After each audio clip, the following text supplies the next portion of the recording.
بسم اللہ الرحمن الرحیم۔ السلام علیکم عزیز طلباء، آج سے ہم آغاز کرنے جا رہے ہیں جماعت دہم کے سبجیکٹ القرآن کا، ترجمۃ القرآن مجید کا۔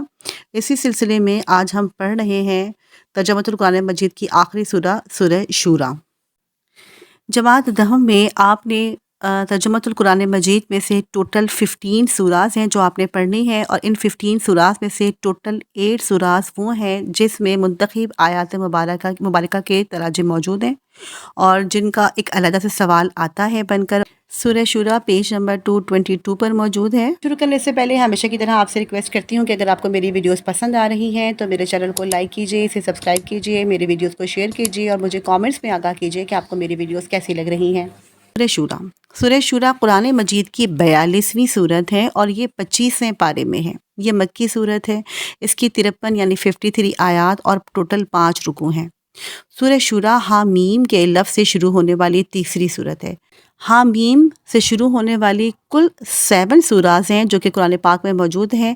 انہی صورتوں میں سے ہم سورہ شورا پڑھ رہے ہیں جو کہ آپ کے سلیبس میں شامل حوامیم کی سورہ نمبر 3 ہے۔ سورہ شورا حامیم کے لفظ سے شروع ہونے والی تیسری صورت ہے۔ حوامیم صورتوں کا زمانہ نزول قریب قریب ہے، یعنی جب نازل ہوئی ہیں تو سب آگے پیچھے نازل ہوئی ہیں، اور ان کے مضامین میں بھی یکسانیت پائی جاتی ہے، یعنی مضامین بھی تقریباً کم و بیش ایک جیسے ہیں۔ سورہ شورا کے مطالعے سے معلوم ہوتا ہے کہ یہ سورت مکی دور کے آخر میں اس وقت نازل ہوئی جب اہل مکہ کی مخالفت اور بغض و عناد عروج پر تھا۔ بغض اور عناد کا مطلب ہوتا ہے ان کی منافقت اور ان کی مسلمانوں سے دشمنی عروج پر تھی۔ اس سورت کا نام آیت نمبر 38 کے الفاظ و امرہم شورا بینہم، وہ یعنی وہ اپنے معاملات آپس کے مشورے سے چلاتے ہیں سے لیا گیا ہے۔ اس کا مرکزی موضوع عقیدہ توحید اور رسالت اور آخرت کا اثبات نیز باہمی اتحاد اور اتفاق کا بیان ہے۔ عقیدہ توحید اور رسالت اور آخرت کا اثبات یہ آپ مختلف صورتوں میں پڑھیں گے، لیکن اس سورہ کی ایک ایڈیشنل بات یہ ہے آپ کے سلیبس کے اکارڈنگ کہ اس سورہ میں باہمی یعنی آپس کے اتحاد اور اتفاق کے بیان کے بارے میں بتایا گیا ہے۔ باہمی یعنی آپس میں جو اتحاد و اتفاق ہوتا ہے، اسی سلسلے میں اگر آپ دیکھتے ہیں تو اس سورت کا نام بھی سورہ شورا ہے، اور شورا یعنی کہ مشورہ کرنا، جو کہ آپس کے باہمی اتحاد و اتفاق سے مشورے سے ہم کوئی فیصلہ کرتے ہیں۔ بنیادی مضامین کی جانب چلتے ہیں۔ سورہ شورا میں نبی کریم صلی اللہ علیہ وآلہ وسلم کو اللہ تعالیٰ نے ارشاد فرمایا کہ تمہارے لیے وہی دین مقرر کیا ہے جس کی تعلیم اس سے پہلے تمام انبیاء کرام علیہ السلام کو دی، اور اسی پر قائم رہنے اور اختلاف نہ کرنے کی تلقین کی گئی۔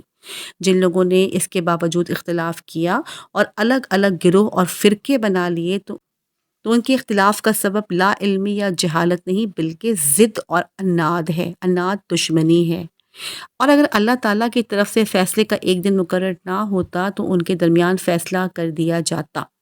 نبی کریم صلی اللہ علیہ وسلم کو مخاطب کر کے فرمایا گیا کہ آپ اسی دین برحق کی دعوت دیں اور اسی پر قائم رہیں۔ بیٹا یہ پہلے پیراگراف کو اگر آپ غور سے سنیں اور سمجھیں تو آپ کو لگے گا کہ یہاں ٹوٹل خطاب جو ہے وہ نبی کریم صلی اللہ علیہ وآلہ وسلم سے فرمایا گیا ہے، اور جس میں انہیں بتایا گیا ہے کہ ان جو پہلے کے جو لوگ تھے ان کی کیا اختلاف کی سبب تھی، ان کی بلکہ جہالت کی وجہ نہیں تھی بلکہ وہ دشمنی تھی جس کے بنا پر وہ ایمان لے کر نہیں آئے۔ سیکنڈ پیراگراف کی طرف چلتے ہیں۔ مشرکین کے شرکاء کے حوالے سے فرمایا گیا ہے۔ مشرکین کے شرکاء یعنی جو لوگ مشرکین ہیں، جو ان کے ساتھ لوگ شامل ہیں، ان کو شرکاء کہا جاتا ہے۔ اگر انہوں نے کچھ ایسے شریک بنا لیے ہیں جنہوں نے ان کے لیے دین میں کوئی ایسا طریقہ ایجاد کر لیا ہے جس کی اللہ تعالیٰ نے اجازت نہیں دی، تو یہ دین اور یہ شرکاء قیامت کے دن ان کے کسی کام نہیں آئیں گے۔ قیامت کے دن یہ مشرکین سخت خوفزدہ ہوں گے۔ اس دن کامیابی ایمان اور عمل صالح اختیار کرنے والوں کا مقدر ہوگی۔ اس پیراگراف میں کیا بتایا گیا ہے؟ جو مشرکین تھے وہ ان لوگوں کی جانب دیکھتے تھے جو ان کے بڑے سردار وغیرہ ہوتے تھے، یہ ان کے شرکاء کہلائے گئے ہیں۔ یہ ان شرکاء کو دیکھتے تھے، اور یہ شرکاء وہ لوگ تھے جو کہ دین پر عمل کرنے کے بجائے ان لوگوں نے اپنے مذاہب اپنے خدا بنا لیے تھے۔ تو اللہ تعالیٰ نے کیا فرمایا، یہ آپ نے سارا تسلی سے آپ نے سارا غور سے سن لیا ہے۔ آگے بڑھتے ہیں۔ اہل ایمان کے اوصاف بیان فرمائے گئے ہیں۔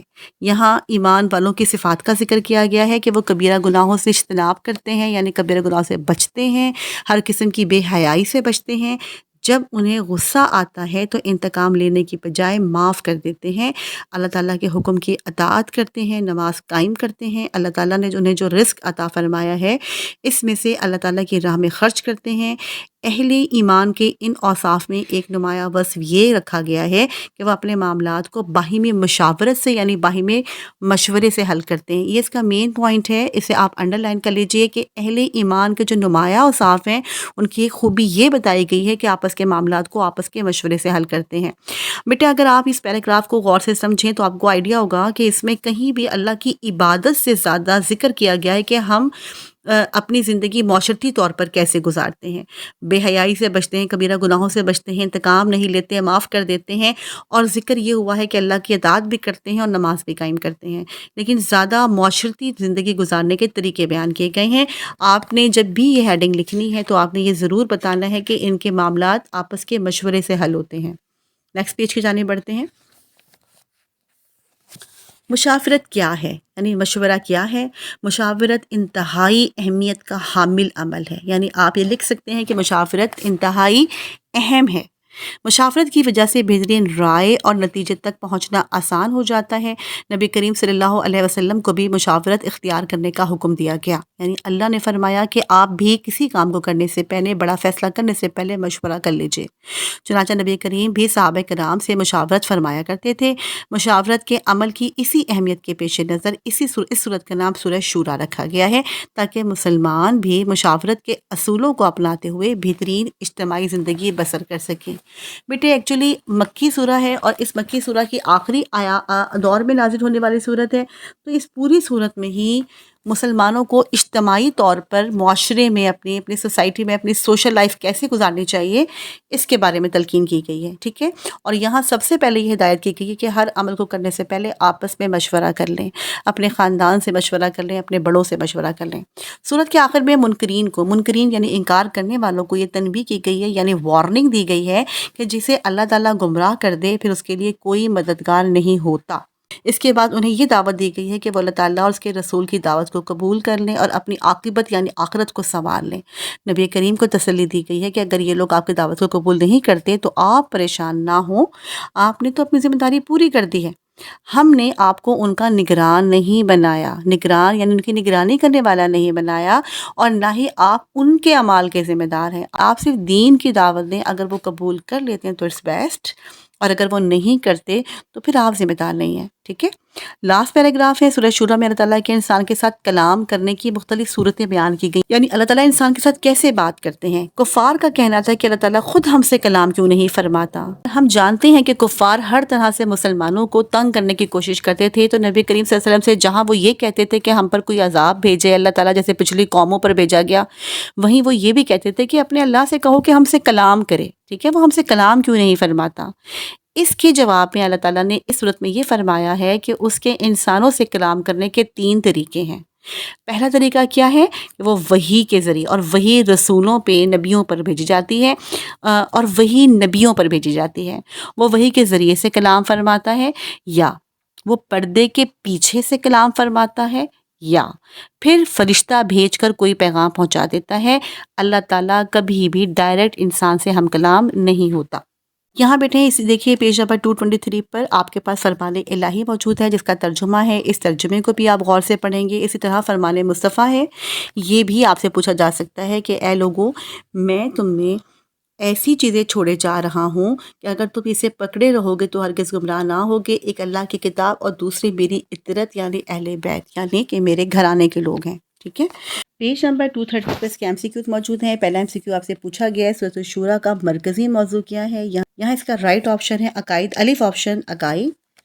نمبر 2 آپ سے پوچھا گیا ہے سورۃ الشورى کے نام سے اہمیت واضح ہوتی ہے، جیم آپشن مشورے کی۔ تھرڈ کوشچن آپ سے پوچھا گیا ہے نبی کریم صلی اللہ علیہ وسلم کی ذمہ داری ہے، نمبر دال آپشن اللہ تعالیٰ کا پیغام پہنچانا۔ کوشچن نمبر 4 ہے سورۃ الشورى کے مطابق نبی کریم صلی اللہ علیہ وسلم کی پریشانی کا سبب تھا، دال آپشن دعوت اسلام کا انکار۔